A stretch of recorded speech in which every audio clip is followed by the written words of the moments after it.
Hey guys, it is April 29th, Wednesday, and we are going to continue on with our Japanese Poetry Week with the Tanka, which is a longer form than the haiku, just slightly.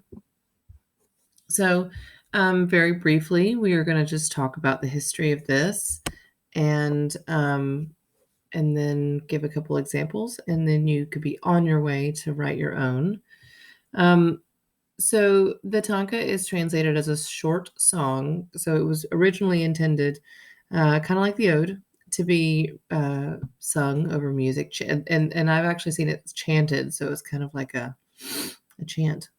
And it originated in the 7th century. It's actually, I think, haiku came from the tanka, and it was very popular with the court in Japan, and it was also used for love songs when they wanted to communicate each other and talk about how much they loved each other. It was that form for whatever reason. Um, so the tanka is 5 lines of poetry instead of 3, like the haiku, and so it's 575 with an additional of 77 at the end.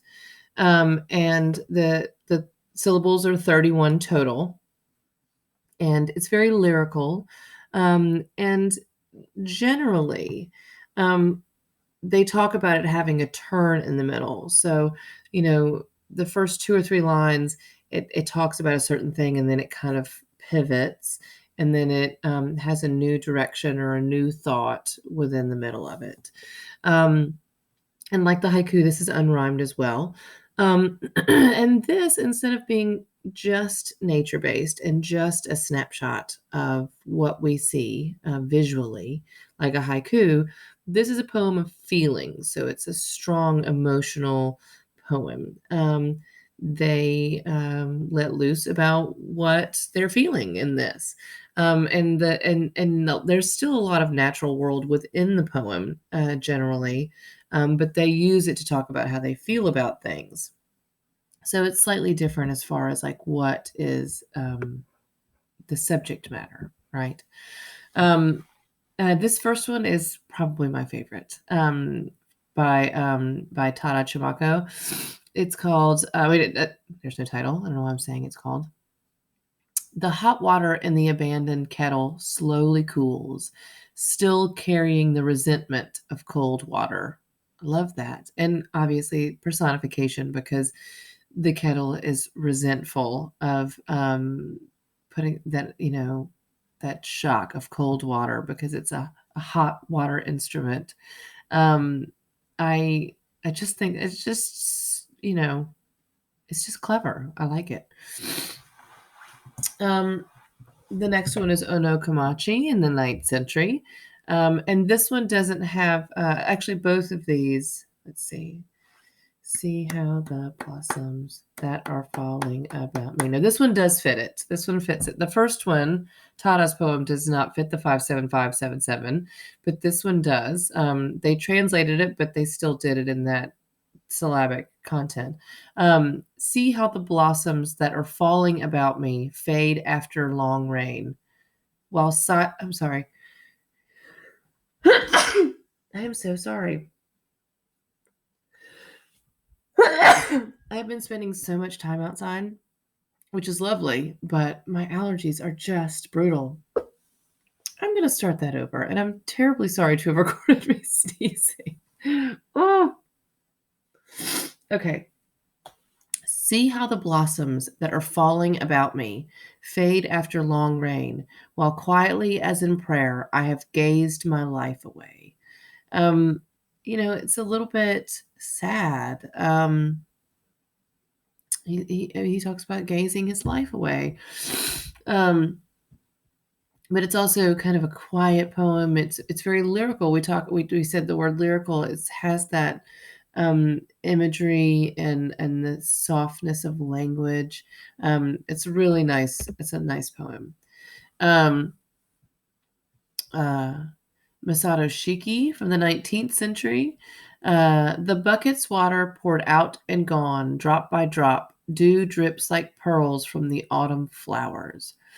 And that one, he is talking about the water being gone. It's not as emotional. It's more like a haiku as far as subject matter, but it's got a lot of nice visual content. And then Jun Fujita, who was actually he was a photojournalist. He was very famous for his photography. Um, but he wrote a lot of tankas. Um, the November sky without a star droops low over the midnight street.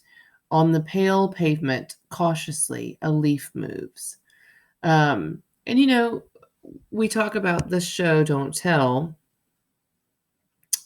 These two, especially, are using the visual aspect to show, and it kind of hints at emotion. We're not talking specifically about someone feeling bad or someone feeling happy, but we are getting these images of, a cautious leaf moving, a midnight street. The sky doesn't have a star in it. There's something kind of lonely about this poem. Um, and I like it. I like this poem. It's a good one. Now this one, y'all are gonna have to be kind to me. I decided to write one, and I'm not even following the rules like I should. I'm telling a little bit and not showing like I should. But I am using emotion because emotion is what drove me to write this poem. But I also used it as an exercise to show you writing a tanka. But you're gonna have to be kind. I know it's not perfect. But this one is called Advent. Um, an old stone building meant to house students, now silent alone. They wait to enter its halls, eager to learn, laugh with friends. So I wrote a poem about you guys not being at school. This week has been a little bit hard for me. I really wish that I was in school. So that was the emotion that drove me to write this poem. Um, but it's a little bit telly and not show. Like I'm the first to tell you that. I should have probably used more visual clues than I did. Just spelling it out. But it was an exercise and I did it. And it's been a while since I've written something in form. So this is my Tanka. Anyway. All right. So we're going to talk about your homework, because that is the basics. You guys already know about haiku. This is just a longer form with with a slightly different subject matter. So you're going to write. Oh, I have two on here. You're not writing two. You're only writing one. Oh, man, I'm telling you. One tanka. I only need one. Two haiku for Tuesday. One tanka. And it's going to be 5 lines. 5 7 5 7 7. And then I want you to think about images, senses, emotion. Um, and when you have all of the world at your feet, as far as like whatever it is that you can write about, sometimes that's hard. So I've put here a couple of things that might give you a jump to what you could write about. Um, and so, something that made you really happy or sad, or there's something about an animal in here, the prettiest thing you've ever seen, anything that brings you joy. I'm just trying to give you some jumping off points. Okay. So jot your words down. If you have think about making a wall of words or just a graphic organizer of words, brainstorm some concrete images and then try to make notes about it and try to string them together. And then start chipping away at the syllables and trying to make the syllables meet. Like I said before, you could use a thesaurus. Whatever is the easiest way for you to kind of to hone it down into those the form with the syllables. And I put a video on the topics page about counting out syllables. I'm so sorry. And that might help you. There's a couple different ways. You can use the clap. There's another one where you talk like a robot, which sounds ridiculous, but it causes you to write the syllables out if you talk like this. But it's a really quick video, and it just kind of talks about the different ways to address counting syllables.